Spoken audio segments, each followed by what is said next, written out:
Hi friends, இந்த வீடியோவில் நாம் கார்த்திகை தீபம் சீரியலோட அல்டிமேட்டான ரிவ்யூ பற்றி தான் பார்க்க போகிறோம். அதுக்கு முன்னாடி நம்ம சேனலை சப்ஸ்கிரைப் பண்ணாதவங்க கீழே இருக்கிற சப்ஸ்கிரைப் பண்ணி கிளிக் பண்ணிவிட்டு பக்கத்தில் இருக்கிற பெல் பண்ணி கிளிக் பண்ணிடுங்க. இங்கே பார்த்தோன்னா அபிராமி விட்டு தான் காமிக்கிறாங்க.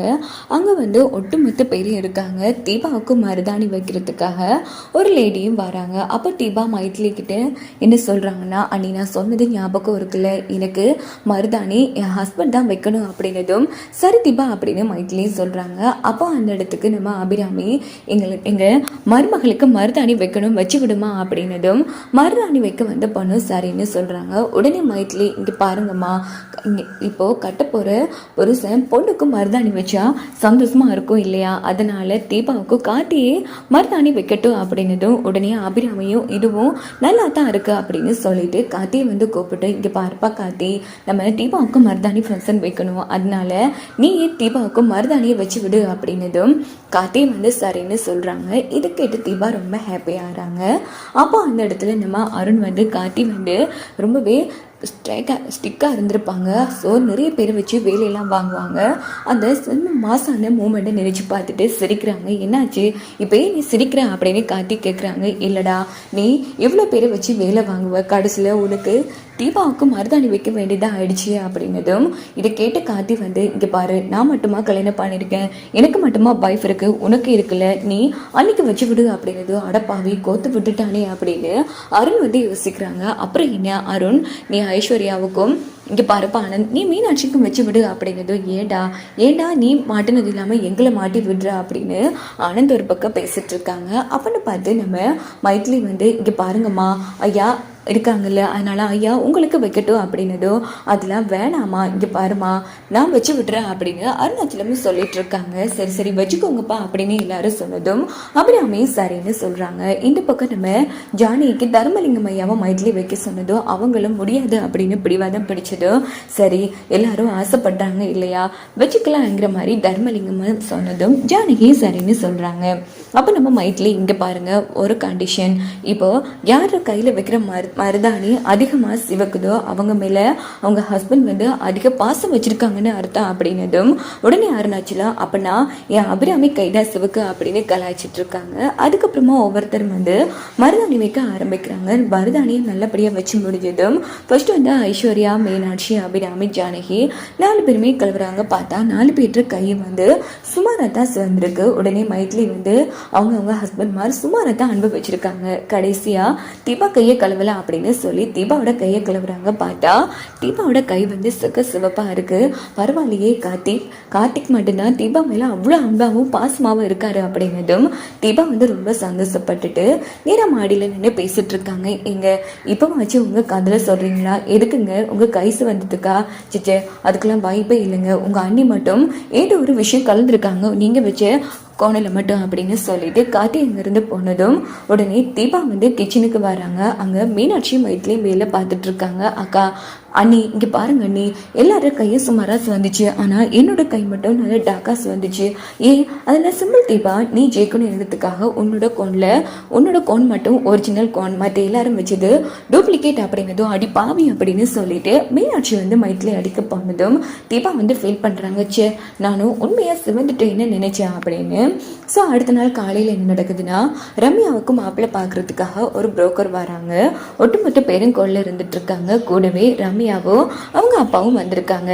இங்கே பாருப்பா காத்தி, ரம்யாவுக்கு மாப்பிள்ளை பார்க்க சொன்ன புரோக்கர் ஃபோட்டோஸ் கொண்டு வந்திருக்காரு அப்படின்னதும் காத்தி சரின்னு சொல்கிறாங்க. ரம்யா முறைச்சு பார்த்துட்டு இருக்காங்க. அப்போது ஒவ்வொரு ஃபோட்டோஸை பார்த்து இவன் அது இது அப்படின்னு ஒவ்வொரு வேலையாக சொல்லிட்டு இருக்காங்க. ரம்யா அப்பாவும் உள்நாட்டு மாப்பிள்ளையா பாருங்க அப்படின்னதும் புரோக்கரும் அதுக்கு ஏற்ற மாதிரி ஃபோட்டோஸை காமிச்சிட்டு இருக்காங்க. அப்போ இன்னொரு பையனை அபிராமி பார்த்து, இவன் நல்லா இருக்கான், படித்தவனு சொல்கிறீங்க, அதனால இவனையே பேசி முடிச்சிடலாம், உங்களுக்கு என்ன ஓகேவா அப்படின்னு கேட்டதும் உடனே ரம்யா அப்பாவும், நீங்கள் என்ன பார்த்தாலும் சரியாக தான் இருக்கும் சம்மந்தி, ஃபஸ்ட்டு என்னோட பொண்ணுக்கு பிடிச்சிருக்கான்னு கேட்கலாம். ரம்யா, என்னம்மா இவன் உனக்கு ஓகே தானே அப்படின்னதும் இப்போதைக்கு நாம் ஓகே சொல்கிறது தான் சரி, அதுக்கப்புறமா ஏதாச்சும் திட்டம் போடலாம், ஏன்னா நம்ம ஓகே சொல்லலைன்னா கண்டிப்பாக கார்த்திக்கு சந்தேகம் வரும் அப்படின்னுட்டு அபிராமி செலக்ட் பண்ண மாப்பிள்ளையே பார்த்துட்டு, ஆண்டி நீங்களே செலக்ட் செலக்ட் பண்ணப்போ நான் எப்படி மறுக்கிறது, எனக்கு ஓகே தான் அப்படின்னது. சூப்பர்மா, இங்கே பாருங்க புரோக்கரே, இந்த பையனே பேசி முடிச்சிடுங்க, நாளைக்கு அவங்கள வீட்டுக்கு வர சொல்லுங்க, பேச வேண்டியதை பேசிடலாம் அப்படின்னதும் புரோக்கரு சரின்னு சொல்லிட்டு போறாங்க. இதே டைம் வந்து அபிராமி செலக்ட் பண்ண மாப்பிள்ளையை தான் காமிக்கிறாங்க. அவங்க வந்து பைக்ல மாசா என்ட்ரி கொடுக்குறாங்க. இன்னொரு பக்கம் பார்த்தோம்னா நம்ம ரம்யாவும் அவங்க அப்பாவும் செம்ம டென்ஷன் ஆகிட்டு நேராக காரில் கிளம்பிட்டு இருக்காங்க. பார்த்தோம்னா அவங்களுக்கு நேராகவே அந்த பையனை கடந்து போயிட்டு இருக்காங்க. அதுக்கப்புறமா மறுநாள் காலையில் மாப்பிள்ளை வீட்டுக்காரங்களும் ரம்யாவை பொண்ணு பார்க்குறதுக்கு அபிராமி வீட்டுக்கு வந்துடுறாங்க. ஸோ அங்கே பார்த்தோன்னா நம்ம ரம்யாவை கூட்டிகிட்டு போய் ரெடி பண்ணிட்டு இருக்காங்க தீபா. இந்த பக்கம் நம்ம அபிராமியும் இங்கே பாருங்க, என் மருமகளோட ஃப்ரெண்டு தான் ரம்யா, சொல்லப்போனால் இப்போதைக்கு அவளும் எங்கள் வீட்டோட பொண்ணு தான், அதனால உங்களுக்கு என்னெல்லாம் செய்யணும்னு சொல்லுங்கள், கண்டிப்பாக செஞ்சிடலாம் அப்படின்னதும் மாப்பிள்ளை வீட்டுக்காரங்களும் சரின்னு சொல்லிட்டு பொண்ணு வர சொல்கிறாங்க. அங்கே பார்த்தோன்னா தீபா வந்து ரம்யாவை ரெடி பண்ணிட்டு அழைச்சிட்டு வராங்க. ரம்யாவை பார்த்த மாப்பிள்ளைக்கு ரொம்ப பிடிச்சி போயிடுது. என்னப்பா பொண்ணு பிடிச்சிருக்கா அப்படின்னு மாப்பிள்ளையோட அம்மா அப்பா கேட்டதும் மாப்பிள்ளையை எனக்கு ரொம்ப பிடிச்சிருக்கு அப்படின்னு சொல்றாங்க. வாமா ரம்யா, உன்னை சரியா பாக்குறதுக்கு முன்னாடியே மாப்பிள்ளை உன்னை பிடிச்சிருச்சுன்னு சொல்லிட்டாரு, உனக்கு என்னம்மா மாப்பிள்ளையை பிடிச்சிருக்கா அப்படின்னு கேட்டதும் இங்க பாருங்க ஆண்டி, உங்க எல்லாருக்கும் பிடிச்சிருந்தா எனக்கு பிடிச்ச மாதிரி தான் அப்படின்னதும் அப்புறம் என்ன சட்டு போட்டுன்னு அடுத்த வேலைகளை பார்த்துட வேண்டியதான் அப்படின்னு மாப்பிள்ளை வீட்டுக்காரங்க சொல்லிட்டு இருக்காங்க.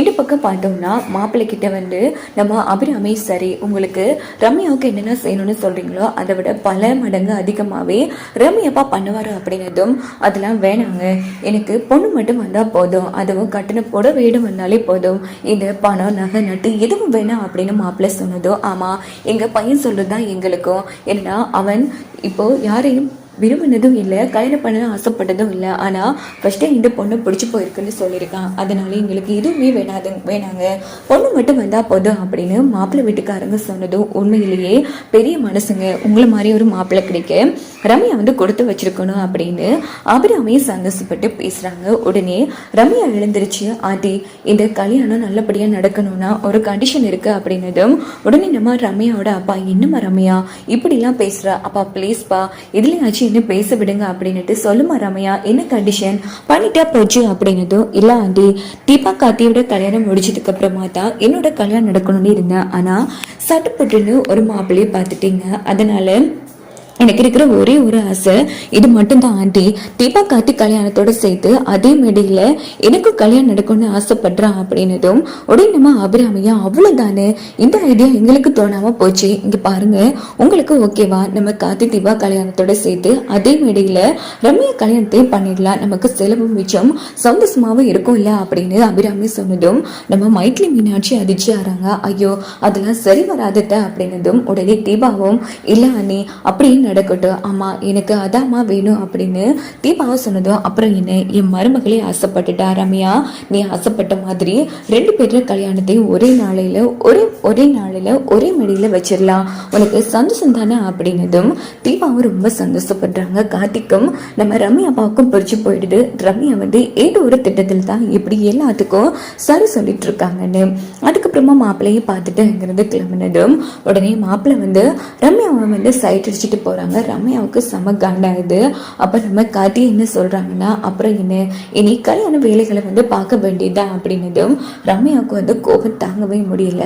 அவங்க வந்து உச்சக்கட்ட கோபத்துல வந்து நேரா நடந்த விஷயத்த ரியா கிட்ட சொன்னதும் ரியாவும் இங்க பாரு நல்ல காரியம் தான் பண்ணிருக்கேன், இங்க பாரு இதான் சரியான வாய்ப்போ, இப்போ கல்யாண நாளன்னு தீபாவை இல்லாம பண்ணி உன் கல்யாணத்துக்கு இடையிலேயே மாப்பிள்ளையை வந்து நம்ம இல்லாம பண்ணோம்னா கண்டிப்பா காட்டி உன் கழுத்துல தாலி கட்டுவான் அப்படின்றது எப்படி சாத்தியமாகும், அந்த மாப்பிள்ளை ரொம்ப நல்லவனா இருக்கான், கடை ஸ்ட்ரிக்டானவனா இருக்கான், ஒருவேளை அந்த கார்த்தியோட ஆளா இருக்கும்போது எனக்கு சந்தேகமா இருக்கு அப்படின்னு ரம்யா சொன்னது. சேச்சே அதுக்கு வாய்ப்பே இல்லை, ஒருவேளை அவன் கார்த்தியோட ஆளா இருந்தாலும் அவனை எப்படி வலிக்கு கொண்டு வரணும்னு எனக்கு தெரியும், நீ இதை பற்றி ஃபீல் பண்ணாத ரம்யா, கண்டிப்பா கார்த்தி உனக்கு தான் தாலி கட்டுவாருங்கிற மாதிரி அந்த இடத்துல ரியா வந்து ஆசை வார்த்தைகள் காமி. இன்னொரு பக்கம் நம்ம ரியா என்ன திட்டம் போட்டு கொடுக்குறாங்கன்னா, இங்க பாரு கல்யாணத்துக்கு அன்னைக்கு வச்சு மாப்பிள்ளையை வந்து இவளுக்கும் அந்த கார்த்திக் அவங்களுக்கு ஏதோ தொடர்பு இருக்குன்னு சந்தேகமாக இருக்குது. ஏன்னா கார்த்தி இப்போ வரைக்கும் அந்த தீபா காலத்தில் தாலி கட்டலை, அதனால எனக்கு இந்த பொண்ணு வேணாம் அப்படின்னு உன்னை கார்த்தியையும் சபை முன்னாடி சேர்த்து வச்சு பேசினான்னு வச்சுக்கியா. அதுக்கப்புறமா தீபாவே இறங்கி வந்து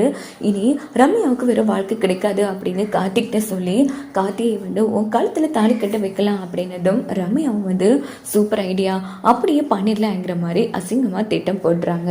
இந்த பக்கம் ரம்யா ஆனால் நம்ம தீபாவை ஏதாச்சும் பண்ணணும், அப்போ தான் ஈஸியாக கார்த்தி எனக்கு கிடைப்பாரு அப்படிங்கிறதும் கவலைப்படாத, அதுக்கு ஒரு ஐடியா என்கிட்ட இருக்குது. ஆனால் கல்யாணத்தில் அன்னைக்கு நான் வேறு வேஷம் போட்டு வருவேன், ஸோ நீ என்னை பார்த்து காமிச்சு கொடுத்துறாதா அப்படிங்கிறதும் அதெல்லாம் ஒன்றும் இல்லை, நீ இருந்தால் தான் எனக்கும் பக்கபலமாக இருக்கும்ங்கிற மாதிரி ரம்யா வந்து பேசிக்கிறாங்க. அதே மாதிரி கல்யாண நாளும் வருது, கல்யாணத்துக்குரிய ஏற்பாடுகள் நடந்துட்டுருக்கு. இங்கே பார்த்தோன்னா நம்ம மைத்லி மீனாட்சிலாம் சேர்ந்து தீபாவை ரெடி பண்ணிட்டு இருக்காங்க. இந்த பக்கம் 2 பேரும் தனியாக வந்து பேசிட்டு இருக்காங்க. இந்த கல்யாணத்தில் கண்டிப்பாக அந்த ரம்யா ஏதோ ஒரு கோல்மாறு பண்ண போகிறா, அதான் இன்னைக்கு ஒரே மேடையில் நடக்கிற அளவுக்கு கொண்டு வந்திருக்கா. இங்கே பாருங்க மைத்லி, இதுக்கும் வந்து ரம்யா மேலே நாம ஒரு கண்ணா இருக்கணும் அப்படின்னு சொல்லி இவங்க 2 பேரையும் யோசிச்சுட்டு இருக்காங்க. அதுக்கப்புறமா என்ன நடக்குதுன்னா நம்ம தீபா வந்து ரெடி பண்ணி முடிச்சது, ரம்யாவையும் ரெடி பண்ணி முடிச்சிட்றாங்க. அப்போது நம்ம மாப்பிள்ளையோட அம்மா அப்பா வந்து ரியா என்ன பண்ணுறாங்கன்னா கடத்திடுறாங்க. கடத்தி நேராக மாப்பிள்ளைக்கு ஃபோன் போட்டு நாங்கள் சொல்கிற மாதிரி அந்த ரம்யா கழுத்தில் தாலி கட்டாமல் எழுந்திரிச்சு வந்தேன்னா உன் அம்மா அப்பா உயிரோடு இருப்பாங்க, இல்லைன்னா அவங்க கதை முடிச்சிடும் அப்படின்னு சொல்லி அந்த இடத்துல மிரட்டினதும் மாப்பிள்ளைக்கு என்ன பண்ணுறேன்னு தெரியல. இங்கே பாருங்கள், நீங்கள் சொல்கிற மாதிரி பண்ணிடுறேன், ஆனால் அம்மா அப்பாவும் ஒன்றும் பண்ணிடாதீங்கிற மாதிரி தான் மாப்பிள்ளை வந்து பேசிட்டு ஃபோனை வச்சிடுறாங்க. இந்த விஷயத்த ரியா ரம்யா கிட்ட சொன்னதும் சூப்பர், எப்படியோ கார்த்தி வந்து என் கழுத்தில் தாலி கட்டலைனால பரவாயில்ல, இந்த கல்யாணம் நிற்கணும், முக்கியமாக கார்த்தி தீபா கழுத்துலையும் தாலி கட்டக்கூடாதுங்கிற மாதிரி ரம்யா வந்து யோசிக்கிறாங்க. அதே மாதிரி கண்டிப்பாக கார்த்தியை யோசிச்சிருப்பாங்க. ரம்யா இந்த அளவுக்கு ஒரே மீடிங்லேயே கல்யாணம் நடக்கணும்னு சொல்லியிருக்காங்கன்னா கண்டிப்பாக எதுவும் கோல்மார் வேலை பார்ப்பாங்கன்னு கார்த்தியும் வந்து யோசிக்கிறாங்க. அதே மாதிரி கார்த்தியும் நம்ம ரம்யாவுக்கு பார்த்த மாப்பிள்ளையும் மனமேடையில் வந்து உட்காடுறாங்க. அங்கே பார்த்தோன்னா பொண்ணு அழைச்சிட்டு வாங்க அப்படின்னதும் தீபாவையும் ரம்யாவையும் அழைச்சிட்டு வந்து அவங்க மாப்பிள்ளைக்கு பக்கத்தில் உட்கார வைக்கிறாங்க. இந்த பக்கம் ரம்யா, என்ன நான் சொன்னது உனக்கு விளங்கிருக்கும்னு நினைக்கிறேன், இங்கே பாரு, ஒழுங்கு மரியாதையாக தாலி கட்டுற டைமாக பார்த்து நான் வேணும்னு சொல்லிட்டு ஓடிட்டே இரு, இல்லையா உன் அம்மாவா அப்பா போனோம் உன் வீட்டில் கிடைக்கும் அப்படின்னதும் இல்லை மேடம் நான் அப்படியே சொல்லிடுறேன் அப்படின்னு மாப்பிள்ளையும் சொல்லிட்டு இருக்காங்க. அங்கே பார்த்தோன்னா ஐயர் வந்து சரி தாலியை ஆசீர்வாதம் வாங்கிட்டு வந்து கொடுங்க அப்படின்னதும் உடனே ஐயர்கிட்ட தாலியை கொடுத்து அவங்க மாப்பிள்ளைக்கிட்ட கொடுக்க சொன்னதும் இந்த பக்கம் கார்த்தி வந்து கழுத்துல தாலி கட்ட எடுக்காங்க. இந்த பக்கம் ரம்யாவுக்கு பக்கு பக்குன்னு இருக்கு, ஏய் அதான் தாலியை வாங்கிட்டல எலும்புடா அப்படின்னு சொன்னதும் மாப்பிள்ளை வந்து சடனா ரம்யா கழுத்துல தாலியை கட்டி முடிச்சிடுறாங்க. இது பார்த்து ரம்யா அதிர்ச்சி ஆகி எழுந்திரிச்சு நின்று மாப்பிள்ளை கண்ணத்துலேயே அடிக்கிறாங்க. இதை பார்த்து எல்லாரும் அதிர்ச்சி ஆகிறாங்க. ரம்யா என்ன பண்ணிட்டு இருக்க அப்படின்னு அபிராமி சத்தம் போட்டதும் உடனே கார்த்தி வந்து ஆமா எல்லாத்தையும் நான் சொல்றேன் அப்படின்னு சொல்றாங்க. என்னப்பா கார்த்தி சொல்றேன், இவங்க மாப்பிள்ளையோட அம்மா அப்பாவை கடத்தி வச்சு மாப்பிள்ளையை இடையிலேயே ஓட சொல்லி மிரட்டியிருக்காங்கம்மா,